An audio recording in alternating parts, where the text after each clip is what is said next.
In this video we're looking at circles, and in particular the circles key points that you're going to need for AS and A-level maths. Okay, so let's start off. We've got a formula here. Okay, every single circle is going to have an equation, and it will have an equation which can be written in this form.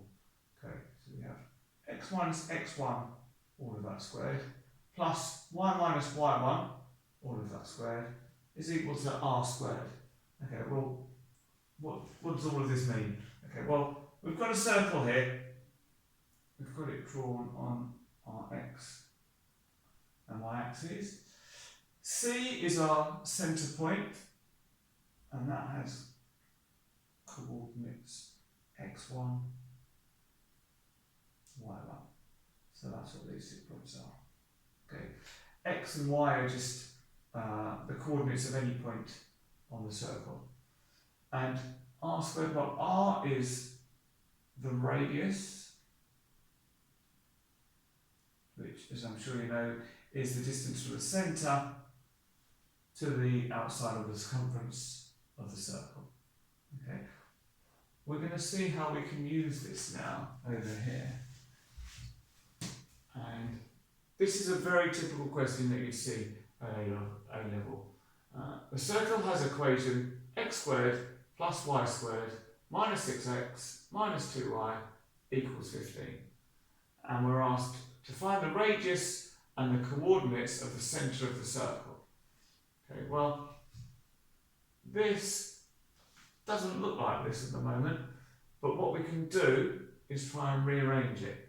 And then, once we've got something in this form, we're going to be able to pull out the coordinates for the centre and the radius. Okay, so if we start with this set of brackets, we're trying to get something here which looks like x minus something squared. And because we're just interested in the x values, it's going to be the x squared and the 6x. Well, let's think, if we write x, and I'm going to write a, because this is going to be a number, x minus a squared. Well, what that means is x minus a times x minus a. And if we expand the brackets, we're going to get x times x is x squared. X times minus a is minus ax. Then we're going to have another minus ax. And finally, we've got a minus a times minus a, which is going to be a positive plus a squared. Now we can put these two together. So this is equal to x squared minus 2ax plus a squared. Okay, so what we're trying to find in here is our a, which means the 6 is 2a. So a is going to be, if it's 2a, or 1a would be half of that. So we need that to be a 3. Okay, so if we expanded this, we'd have x squared, what you've got here, minus 2 lots of 3, so minus 6x. And then we're going to have plus a squared. So the a squared minus 3 squared is equal to 9. But we haven't got that, we've just got the x value. So let's subtract 9. So this is completing the square, which if you're not sure about it, then you can have a look at my quadratic equations video for GCSE. Okay. So this is completing the square. We need to do the same thing for y. So we're going to have plus y minus something squared. Well, y times y gives us the y squared. We want minus 2y. Well, if 2a is equal to 2, well then it's just going to be 1, because 1 times 2 gives us 2. Make that a bit more visible. and then minus 1 times minus 1 is just plus 1. We want to get rid of that, so we're going to subtract the 1. And we've still got that that is equal to 15. Okay, so we've used this completing the square to replace the x squared minus 6x, and this 1 minus 1 squared minus 1 to replace the y squared minus 2y. Now,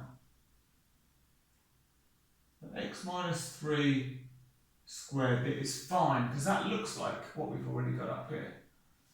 And we'll ignore the minus 9 for now. We can take the plus y minus 1 squared. So again, this looks like this part. We've got minus 9, minus 1. So put those together, we're going to have minus 10, which is equal to 15. Okay. We don't want to have any numbers on this side though, so we can write this is equal to x minus 3 squared plus y minus 1 squared. And to get rid of the 10, minus 10, so if we plus 10 to both sides, we're going to get that that's equal to 25. And we want something squared. Well, so 25, if we take the square root, well, that is equal to 5 squared. And then we can take our values for the centre, so x1 and y1, directly from here. So we can say x1 is equal to 3, y1 is equal to 1, and the radius is equal to 5. So we've got the radius, and the centre would be 3, 1. Okay. Now another commonly asked question is, we can be given a point, P, given the coordinates, and asked, is this point on the circle? Is it inside the circle? Or is it outside the circle? Okay, and the best way to try and deal with this is to do a little sketch. Okay, so if we draw our x and y axes again, and we've got a point P, and I'm going to put that here, doesn't matter exactly, so this is P, and this is 6, 5. So we do a dotted line down here to 6. Across to 5. Okay, well, what do we know about the circle? Well, from here we know what the centre of the circle is. Okay, and we know that the centre is at 3, 1, so that's going to be somewhere around here. So this is point C, the coordinates 3, 1. Now, if we join this up,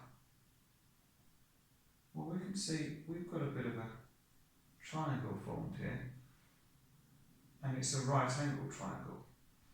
So we can use the length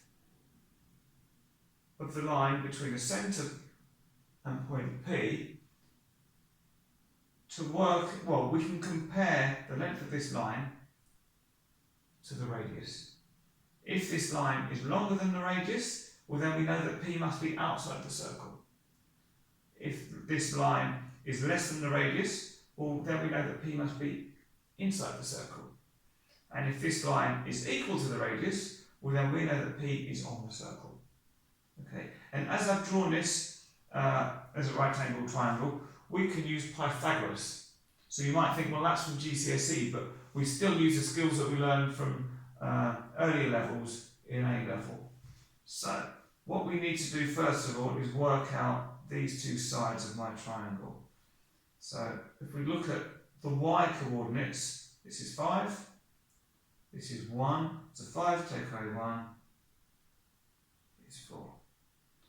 And then down here we've got 6 on the x, 3 down here. So 6 take away 3, and this length is 3. So if we call this, let's call it h for the hypotenuse. Okay, so h squared is equal to 4 squared plus 3 squared, which is equal to 16 plus 9, which is equal to 25, which means that h is equal to the square root of 25, which is equal to 5, which is the same as r, so we can say, therefore, P is on the circle. Yeah. Now we've got some terminology here. One of the words we'll often see associated with circles at A level is the term tangent. Okay, now this isn't to be confused with the trigonometry function. A tangent is a line which touches a circle or a curve at a particular point, but doesn't cross that curve or circle. So we've got a point P here, so the tangent, you can think of it as the gradient of the point P, or the gradient of the curve at the point P.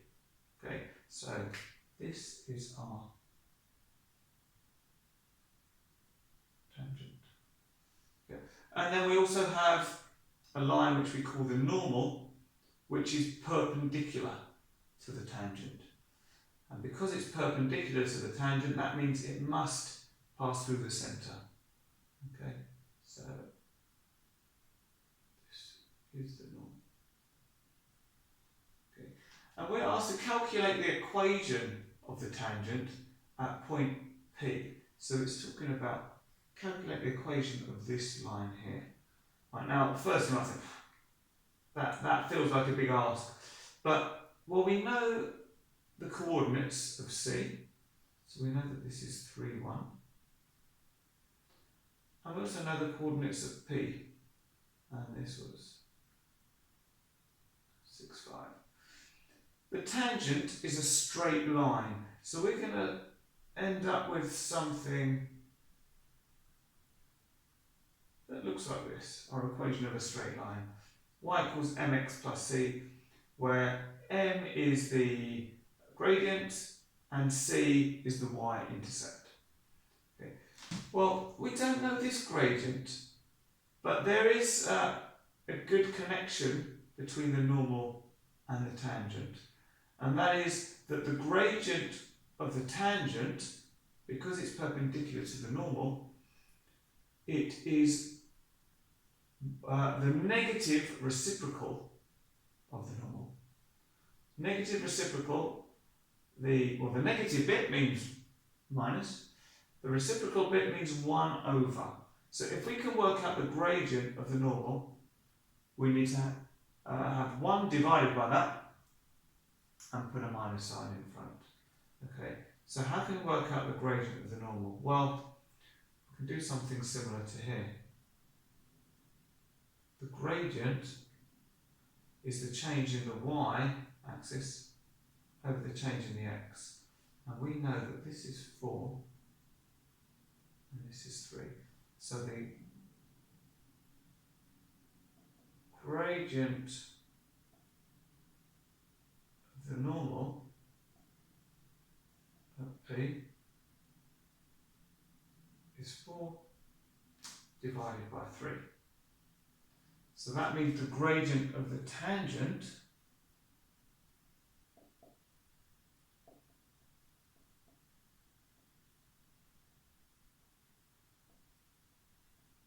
at P, well, we said that the reciprocal was 1 over, so 1 divided by 4 over 3 is that flipped on its head, so 3 divided by 4. But we want the negative reciprocal, so it's going to be minus 3/4. And the minus bit, hopefully, you can see if the normal is going up, we've got a positive value. Well, if the tangent is going to be the opposite, sloping down, so we'd expect it to be negative. Okay, and it's the fact that they're perpendicular, which means we can just swap the fraction over. Okay, so we've got the gradient. We need to find the y-intercept.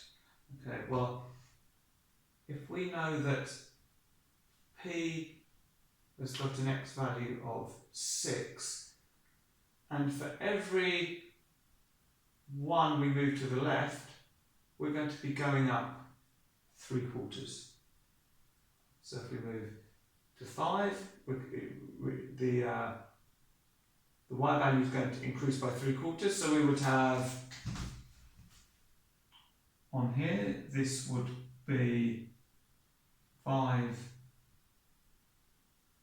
3/4.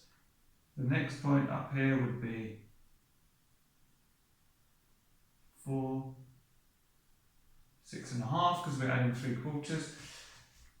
So what we can do is say, well, 6 times 3/4 is equal to 6 3s are 18. 18 divided by 4 is 4.5. So if we're moving 6 to the left and we're moving up by 3/4 each time, well, our y coordinate is going to be 5 plus 4.5. So that means the y-intercept is 5 plus